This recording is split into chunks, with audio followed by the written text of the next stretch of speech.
news. Remember that quiz 2 is on Friday?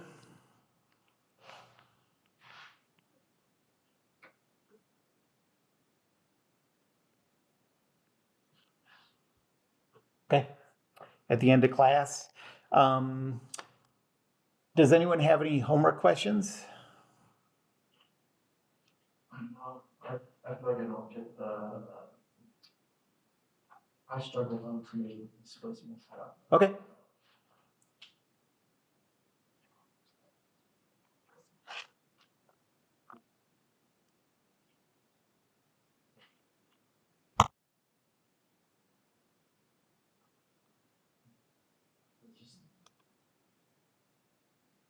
Well,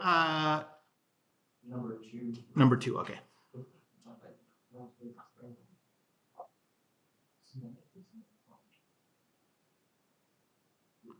Okay, so this is displacement. Oh, it's statically indeterminate stuff, isn't it? Yeah. Not this one.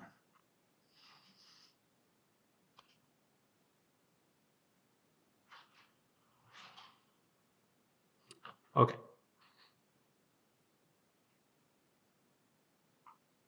So 1 meter long, I'm just gonna take this.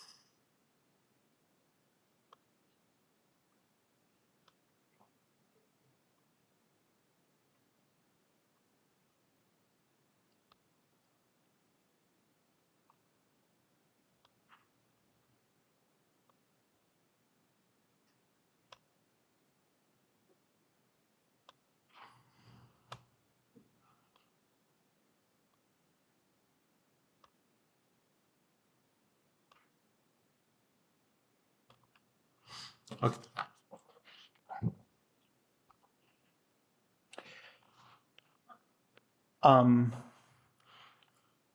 So it has a cross-sectional area of 0.01 for the top half, 0.05 for the bottom half. You have a 50,000 Newton force. Okay, well, let's do this all sideways.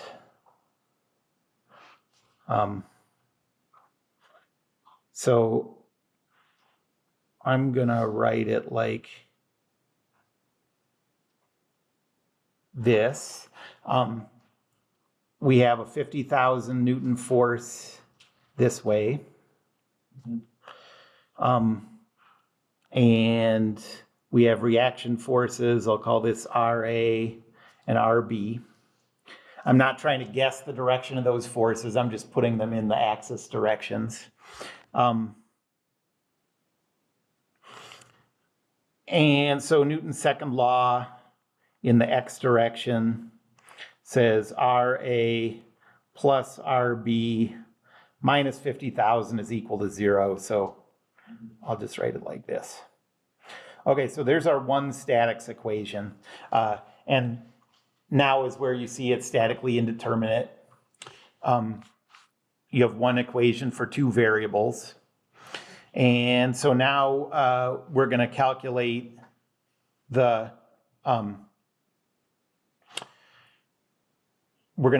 internal loads.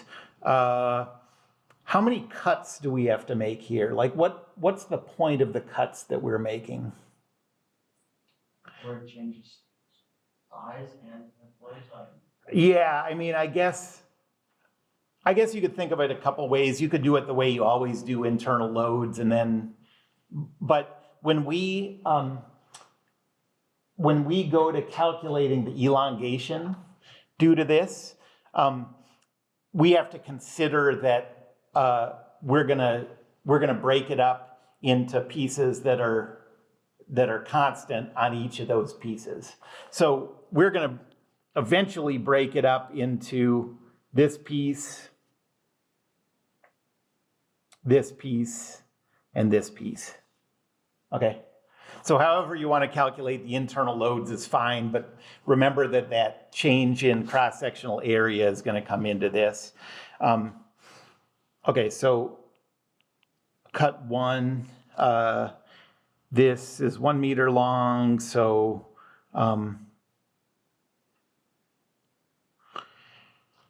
Okay, so let's do cut 1 for x's between 0 and 0.5.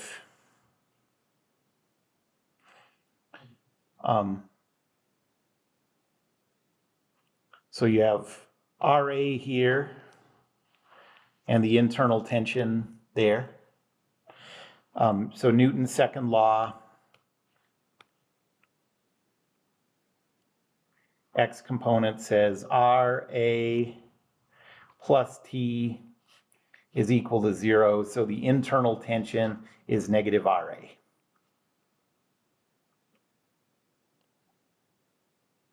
Okay, and then cut 2.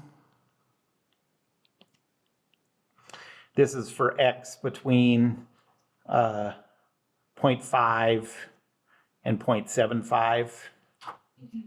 But this one's going to have the same internal tension for exactly the same reasoning.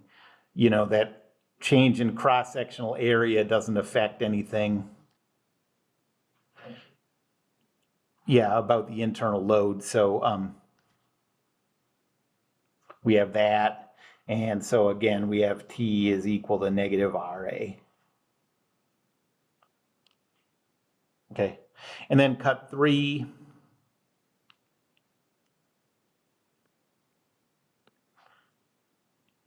This is for x's from 0.75 to 1.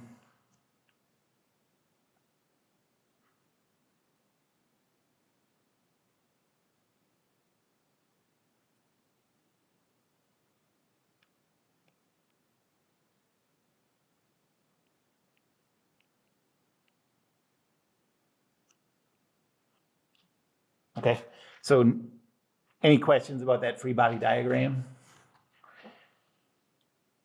So Newton's second law says RA plus T minus 50,000 is equal to 0. So this is equal to 50,000. And so T is equal to 50,000 minus RA.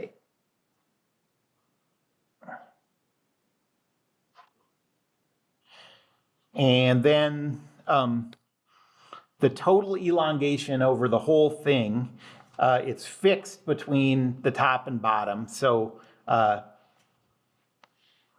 total has to be equal to 0. So this is going to be, so for the first half, the fatter half, we have a T of negative RA times the length of 0.5 times divided by a cross-sectional area of 0.005. Is that what it was, or 0.05? 0.05.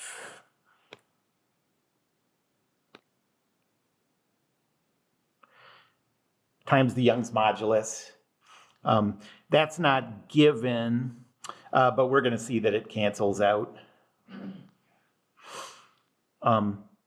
Plus, again, the internal tension on that second piece is negative RA. This length is 0.25. The cross-sectional area on this piece is 0.01. Young's modulus is E. And then we have an internal tension of 50,000 minus RA times the length of 0.25 divided by 0.01 times E. That's equal to 0. You can multiply everything by E, and that goes away. So you have negative 0.75 RA.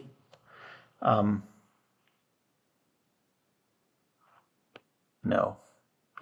Let's multiply this by 5, this by 5. And then we can cancel everything in the denominator. Okay, so we got negative 0.5 RA, minus 1.25 RA, plus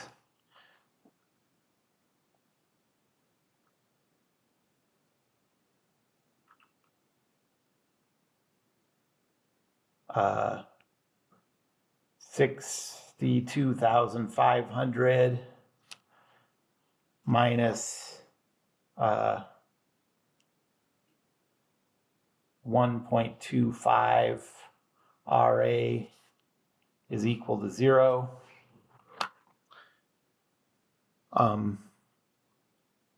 And so 3 RA is equal to 62,500. And so RA is equal to 20,833.3 repeating. And then you can go to the statics equation, and RB is, that was positive, right? Yeah.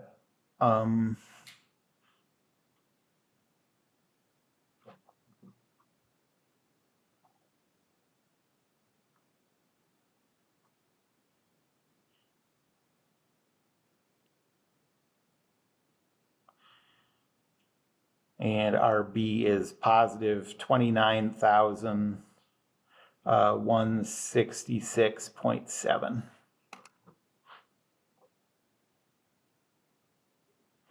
I guess that has to be 6 repeating. So those things, yeah, everything works out here. So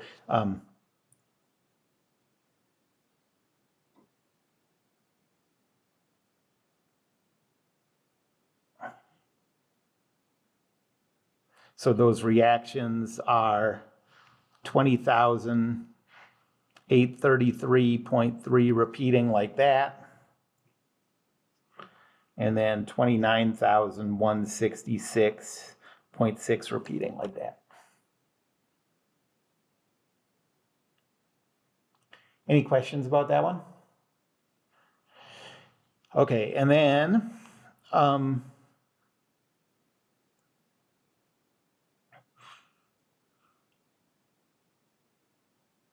it has to calculate the stress tensor. Well, this is just in pure tension. And so at a point in the bottom half, so in the fat part, what's the stress? Well, we know that the internal tension is, we already figured that that's negative RA. So this is going to be in compression, this amount.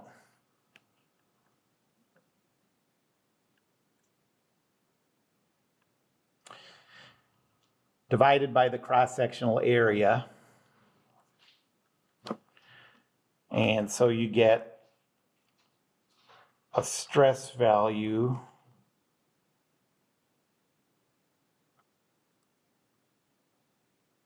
of 0.416 megapascals. If you want to stress tensor at that point, that would just be in the XX direction.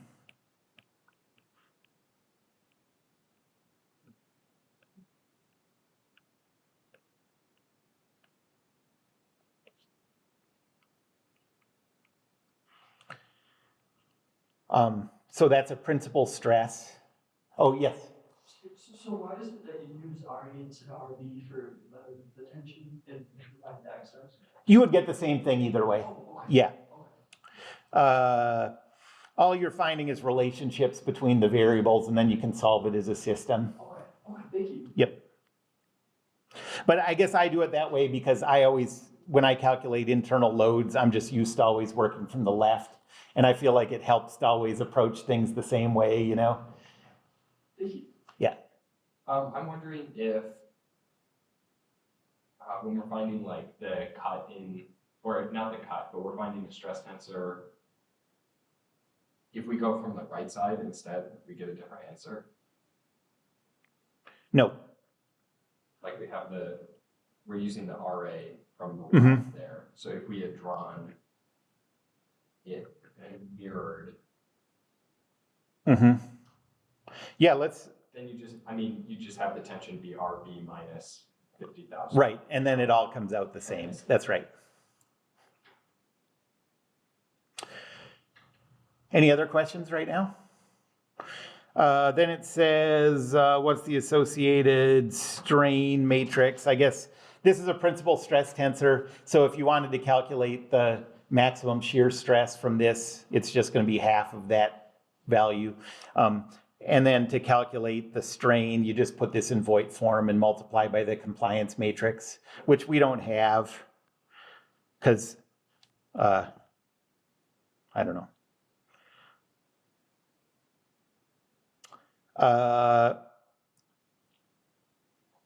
Oh, it's iron. Okay, well, you can look up, okay, so you can look up Young's modulus and Poisson's ratio for iron. 0.30.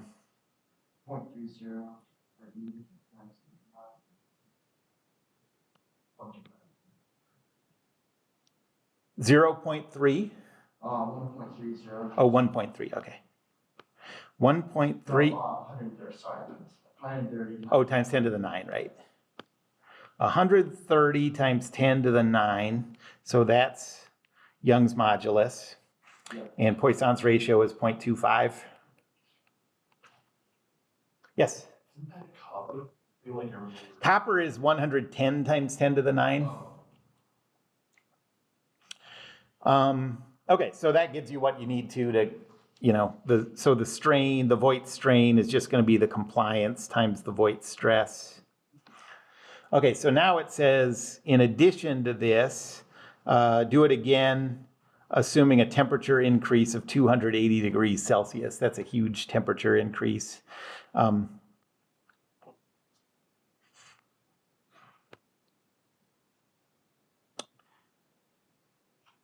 So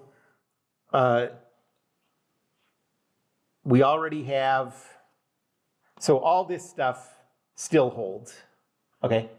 It's all just relationships between the internal tensions and the external forces, okay? But now we have to consider the change due to thermal stuff. Do you know what the coefficient of thermal expansion for iron is?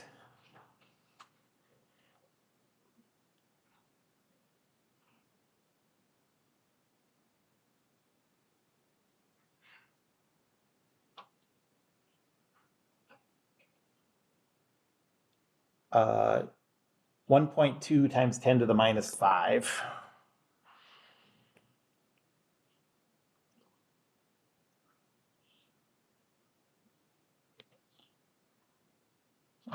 This is just the coefficient. What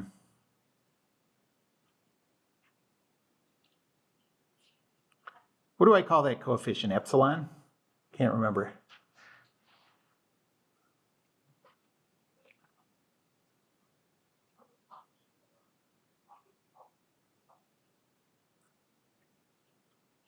Alpha.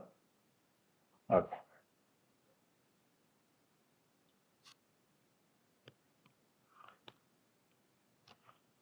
Okay, so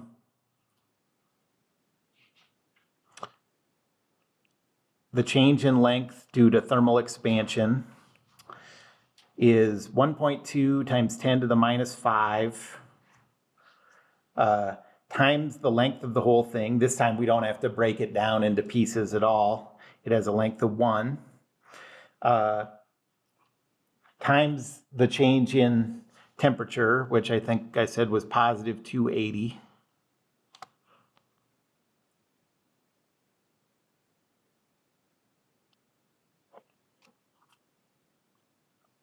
And so if there were no other forces acting on it, the length would change by 0.00336 meters. Okay, so now the total elongation is 0.00336 plus these things.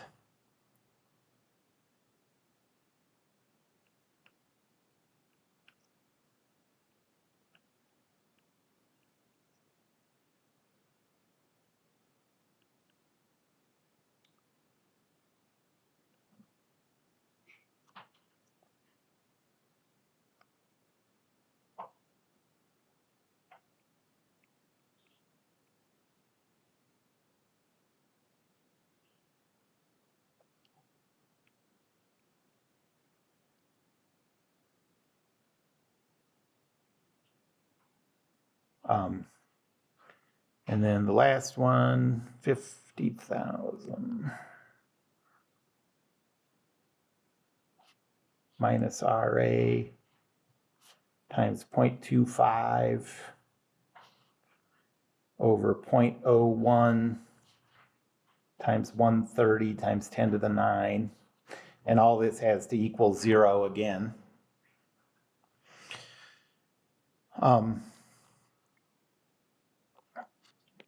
So again, let's do this.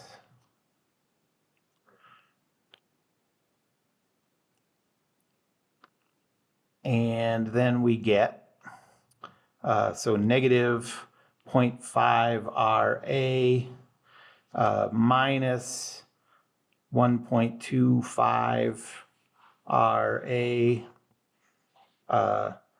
plus 62,500 minus 1.25 RA is equal to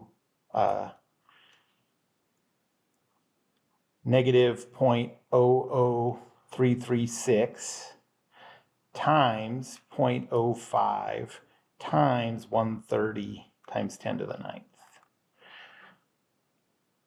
2.184 times 10 to the 7.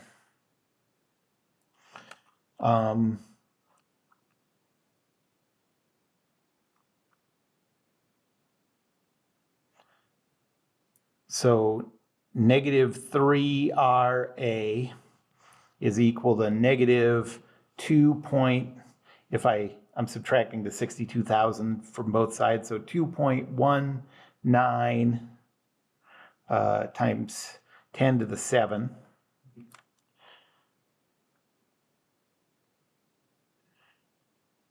And you get that RA is equal to negative 7.30 times 10 to the 6 newtons. So in the first case, before we dealt with the temperature thing, we had that RA is pushing on this. Now that, what did I do? You just missed a sign. I did. Okay, so it's still pushing. It's pushing way harder now. And RB is, where is it? So we can go back to the statics equation. It's going to be 50,000 minus RA.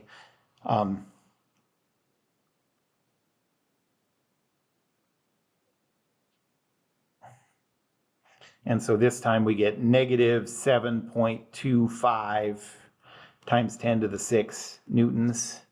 And so with that temperature increase,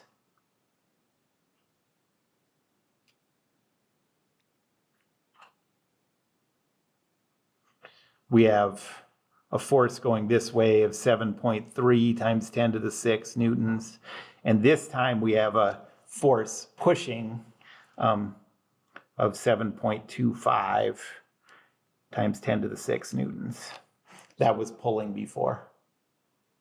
The thermal contribution starts to dwarf the tension contribution. Yeah, that's right. I mean, just because of the numbers I used, I mean, with such a big temperature change. Um,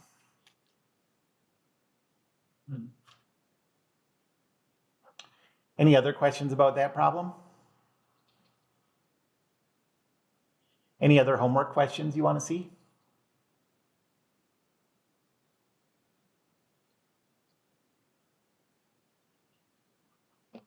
Okay.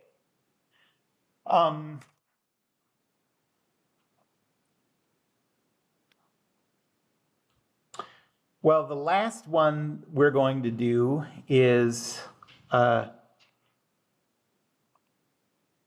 the last type of beam displacement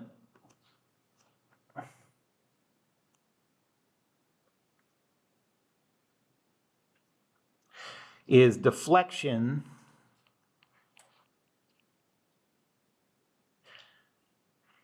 due to bending moment.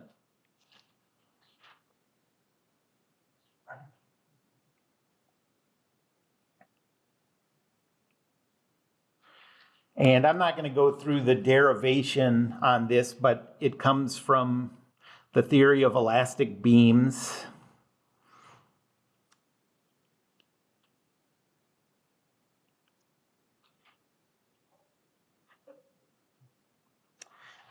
And the main result from theory of elastic beams says the bending moment over E times I is equal to the curvature of the beam at that location. And we're going to call that kappa.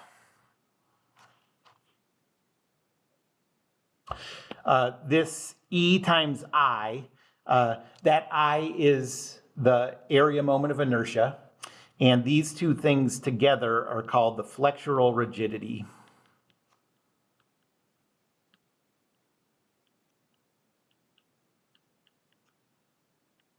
And so the bigger that E times I value is, the less this thing is going to, the less the curvature is going to be for a given bending moment at that location. And what we're trying to calculate is this. If you have, so if your beam starts out like this,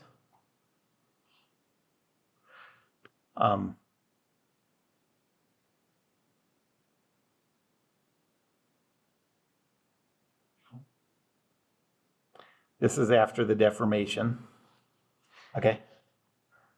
And we're trying to calculate at a given X value what is this deflection. Well, really, that would be negative in this case,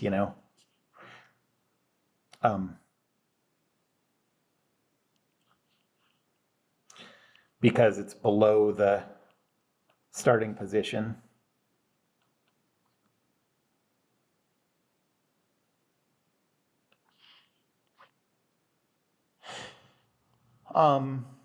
And of course, we're not dealing with cases like this. We're talking about small deformations, so something like this would never, doesn't meet our calculation requirements in a lot of ways. But this is kind of how to think of it.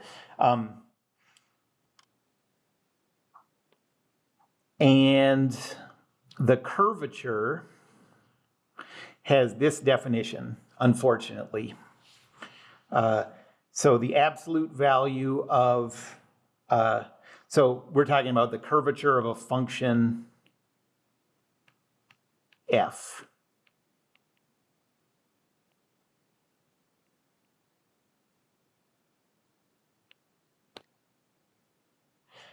It's equal to the absolute value of f double prime divided by the quantity 1 plus f prime squared and that whole denominator to the 3/2. Okay? That's ugly.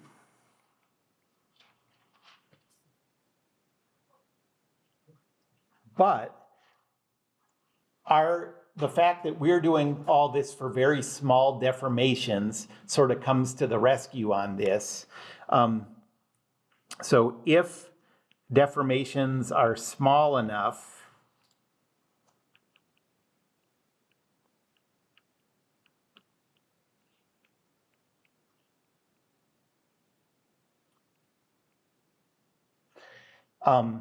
then 1 plus f prime of x squared all to the 3/2 power is really just about 1. Okay, because that f prime is going to be tiny. You're going to square it, it's going to get tinier. Okay, and so for us,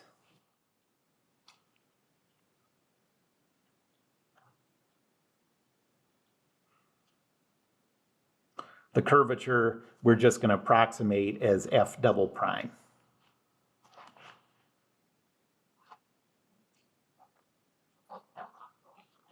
And so this leads to our final formula for beam deflection that says m over EI is equal to the deflection double prime.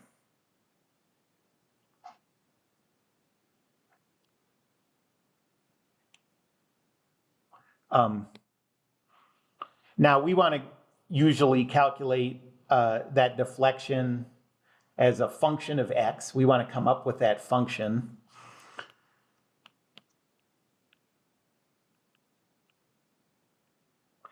And so that means solving a differential equation. Really, it just means integrating twice.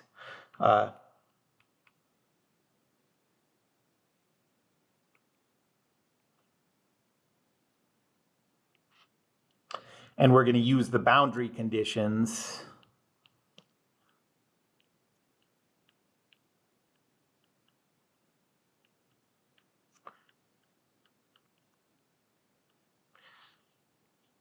to find the constants of integration.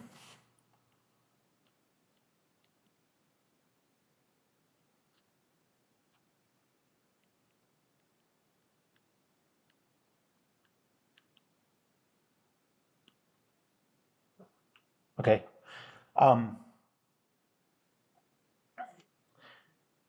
And these boundary conditions are applied at joints.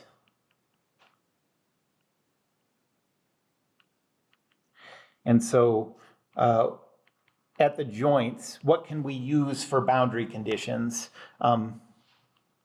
So here are the joint types that we're going to consider.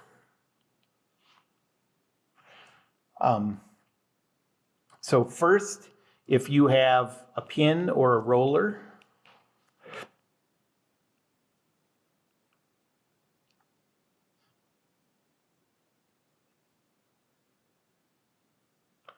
let's think about, we'll imagine a crazy deformed beam and say that there's a roller here. Okay. Well, that roller doesn't affect the tangent to that deflection at any point, right? The tangent to the beam at any point. But it does say that that thing is locked into whatever position that roller is at. So any place where you have a pin or a pin and slot or a roller, your deflection is equal to 0.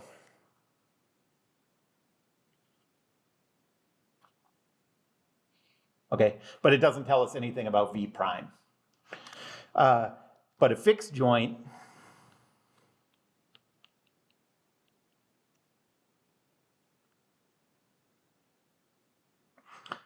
so, say it's fixed at the wall. It can do all this stuff out here. But at the wall, not only is the deflection set at 0, but the slope of the deflection has to be 0 too. Okay? So V equals 0 and V prime is equal to 0 at the joint.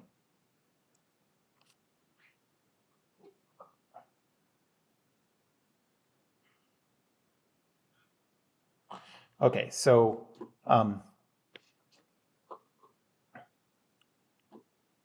let me do an example.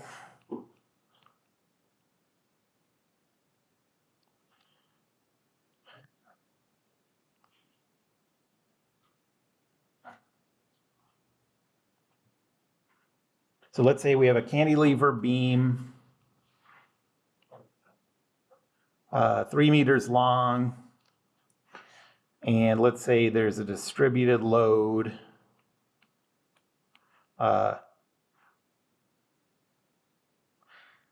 say this represents its weight, and let's say its weight is 100 kilograms. So this would be a total weight of 981 divided by 3.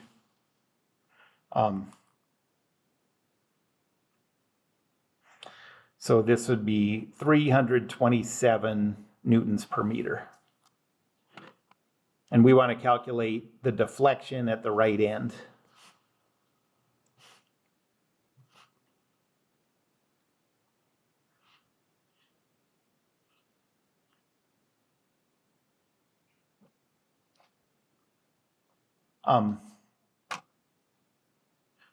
Okay, well, first let's calculate the reaction.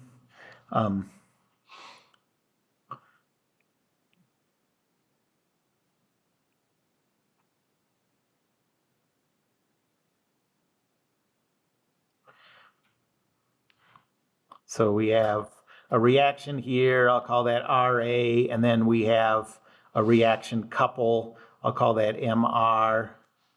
And then treat the distributed load as a point force, 981.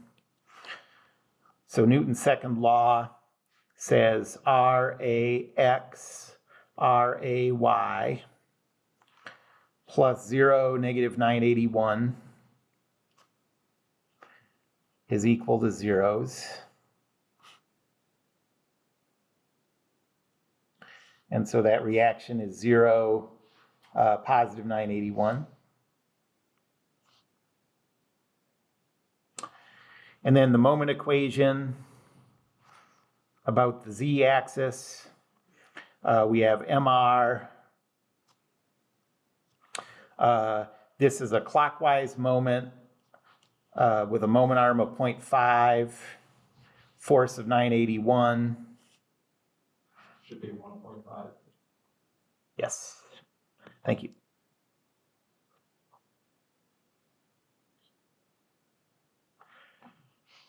So that is MR is equal to 1471.5.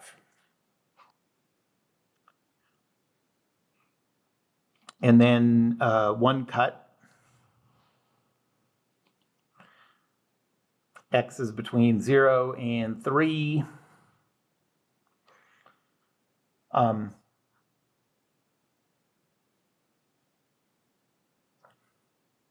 So we have an upward force of 981, a couple of 1471.5,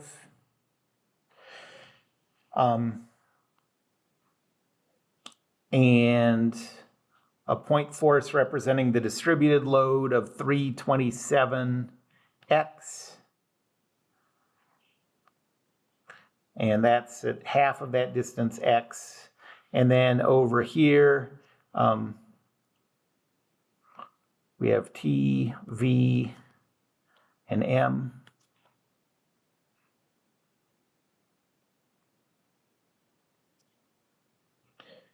So Newton's second law says 0, 981 plus 0, negative 327x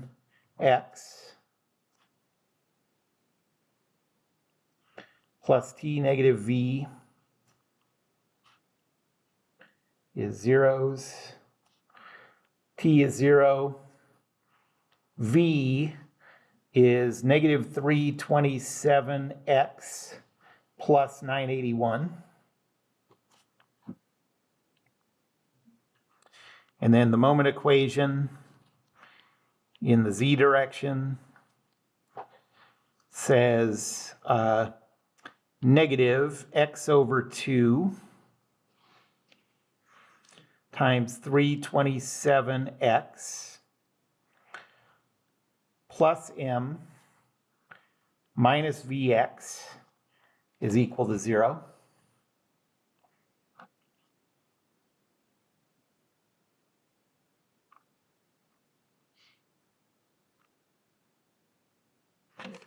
Shouldn't the other be in there too? Yes, thank you. Yes, you are right.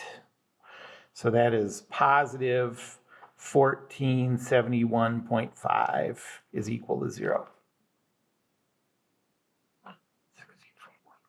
So m is equal to positive 163.5x squared plus v times x, so that's minus 327x squared plus 981x.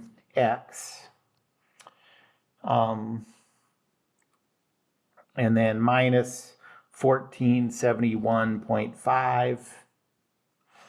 And so m is equal to negative 163.5x squared plus 981x minus 1471.5.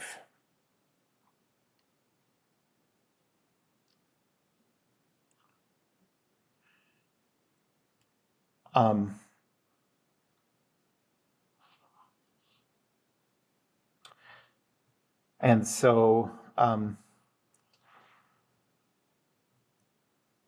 we know that m over EI is equal to the deflection double prime.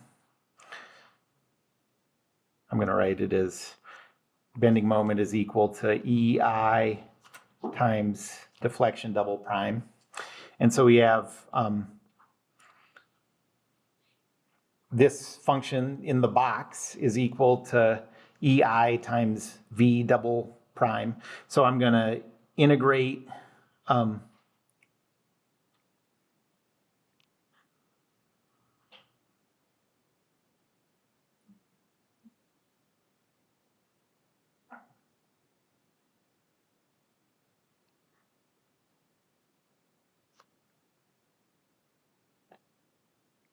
okay, and this is equal to EI times V prime. So we have 160.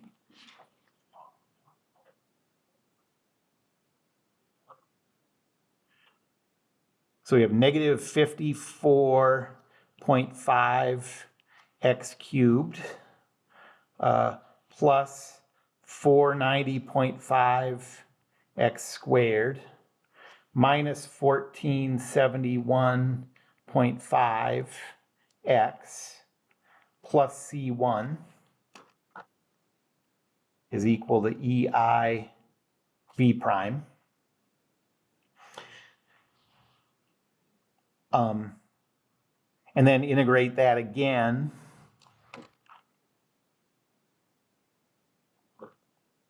And you get negative 13.625 x to the fourth plus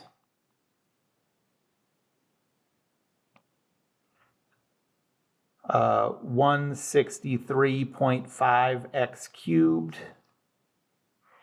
minus 735 x squared plus C1x plus C2 is equal to EIV.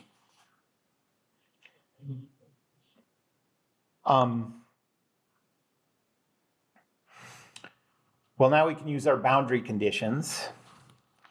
So we know that there's a fixed joint at x equals 0.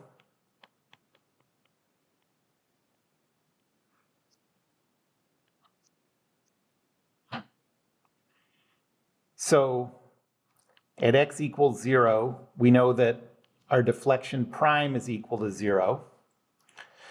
So if we plug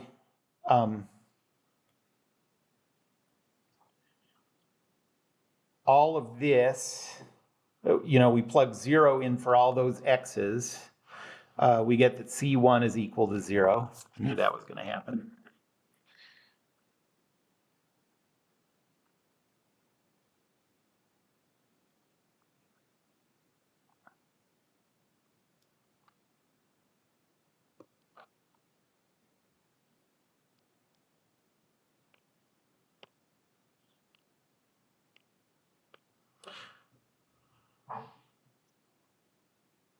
Do you see that, or does anyone need me to go into more detail on that? We have our V prime is equal to all this stuff divided by EI. If it's equal to 0, then C1, when you plug in zeros for all the x's, you just get that C1 is equal to 0. And now also at x equals 0, you have that V is equal to 0. And again, this is about as easy a case as you can have because our joint constraints are coming at x equals 0. But again, this stuff all goes away. You just get that C2 is equal to 0. And so EI times the beam deflection is equal to negative 13.625 x to the fourth plus 163.5 x cubed minus 735.75 x squared. And I didn't give this, but let's pretend I did. So let's say that the Young's modulus we know is 200 times 10 to the 9. And the area moment of inertia is 8.3 repeating times 10 to the minus 7.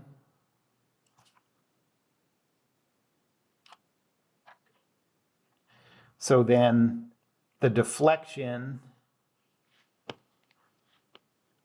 we're looking for the right end. So when x is equal to 3, the deflection is equal to negative 13.625 times 3 to the fourth plus 163.5 times 3 to the third minus 735.75 times 3 squared. And all of that divided by 200 times 10 to the 9 times 8.3 repeating times 10 to the minus 7. This just becomes 2 if you cancel those out.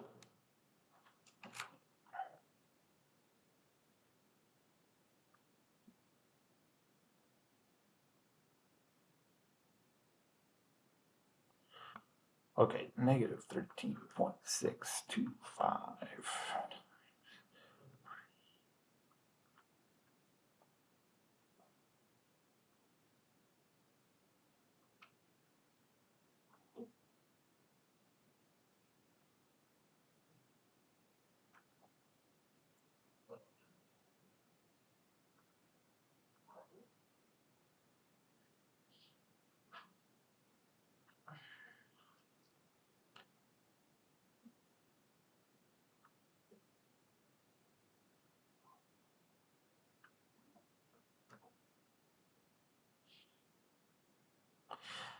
And you get a total deflection on that right end of negative 0.020 meters.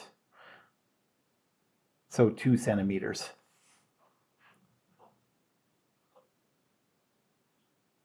Any questions about that? Yep. So for deflection, we're assuming that there's no change in the linear length of the beam. That's right. We are doing that. And you know, the smaller those angles are, the more accurate that is.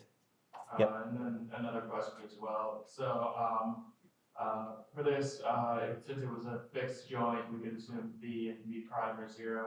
If we're given a pin or a roller joint, would we have to be given I guess a constraint during the problem? So like add that to Yeah. So deflection. like this is a statically determinate problem where we're just trying to calculate the deflection. In a statically indeterminate problem, these get really messy, but you could imagine supporting this with a roller at the middle or something. So you'd have to use the 2 constraints I gave. Then you'd also have to use a constraint that says V for x equals 1.5 meters is equal to 0. Okay. To apply that constraint at the roller. How would you have 3 constraints for when you only get 2 constants of integration?